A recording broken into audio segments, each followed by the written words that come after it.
Assalamualaikum warahmatullahi wabarakatuh. Perkenalkan nama saya Rayhan Elgania dengan NIM 122 5011 5319 dari kelas D. Baiklah, saya akan menjelaskan penyajian data pada karya ilmiah. Pengertian penyajian data. Data merupakan sebuah kumpulan keterangan atau fakta yang berisi sebuah informasi dalam bentuk kata-kata, warna, angka, simbol, dan keterangan lain yang dapat diakses melalui sebuah proses pencarian dan juga pengamatan yang tepat berdasarkan sumber-sumber tertentu. Data itu sendiri masih bersifat mentah. Secara etimologi, informasi berasal dari bahasa Prancis yaitu information, yang memiliki arti konsep atau ide. Informasi adalah sekumpulan data atau fakta yang dikelola menjadi sesuatu yang bermanfaat bagi yang memperolehnya. Biasanya informasi akan diproses terlebih dahulu agar yang memperolehnya dapat dengan mudah memahami informasi yang diberikan. Macam-macam data. Data primer merupakan data yang dikumpulkan secara langsung dari sebuah objek yang telah diteliti oleh seseorang sebelumnya. Contohnya data hasil survei atau wawancara. Dua, data sekunder merupakan data yang didapat dari sumber lain yang telah ada sebelumnya. Contoh, data sensus penduduk. Tiga, data eksternal. Data yang didapat dari luar sebuah lembaga atau tempat di mana penelitian itu dilakukan. Contoh, data jumlah siswa dan data kependudukan. 4. Data internal. Data internal adalah data yang diberikan langsung dari sebuah lembaga di mana tempat tersebut ditemukan. Contoh, jumlah modal, jumlah produksi. 5. Data kuantitatif merupakan sebuah data yang ditulis sebagai angka. Contoh, harga saham. 6.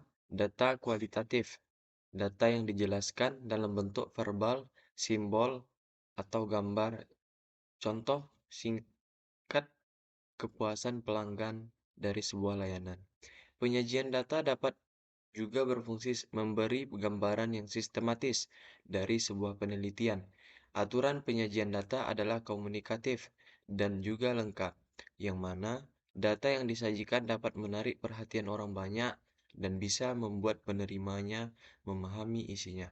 Dan dalam menyajikan data maupun informasi memiliki banyak cara seperti penggunaan tabel, grafik, dan diagram. Penyajian data dalam bentuk tabel. A. Tabel baris dan kolom.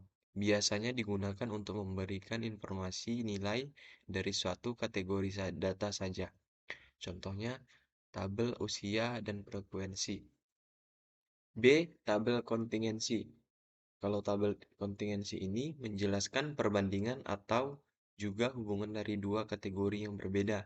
Contohnya tabel 1, jenis buku, sekolah, dan jumlah.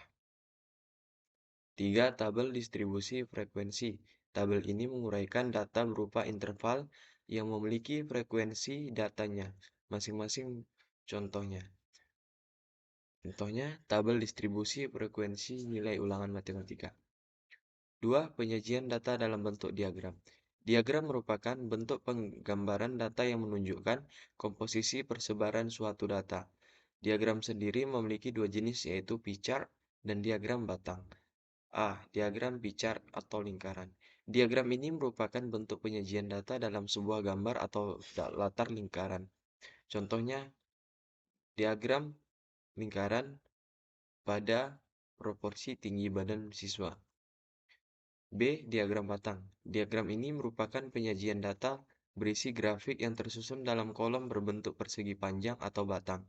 Contohnya, diagram batang pada pemeroleh nilai 100 di kelas A dan B. 3. Penyajian dalam bentuk grafik. Ini merupakan penyajian data dengan menggunakan gambar yang digunakan untuk melihat sebuah perubahan pada variabel atau membandingkan beberapa variabel yang memiliki sifat yang sama. Contohnya, penyajian dalam bentuk grafik pertumbuhan populasi.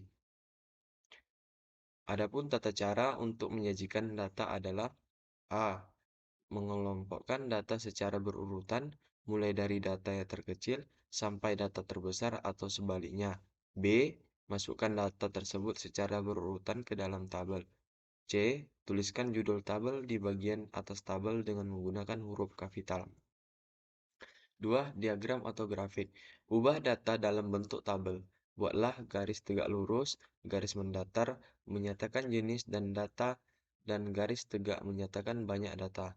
Buatlah skala pada garis mendatar dan garis tegak dan batang sesuai data. Sekian dan terima kasih. Oke, selesai sudah presentasi saya mengenai penyajian data pada karya ilmiah. Apabila ada kesalahan mohon dimaafkan. Wabillahi taufiq wal hidayah. Wassalamualaikum warahmatullahi wabarakatuh.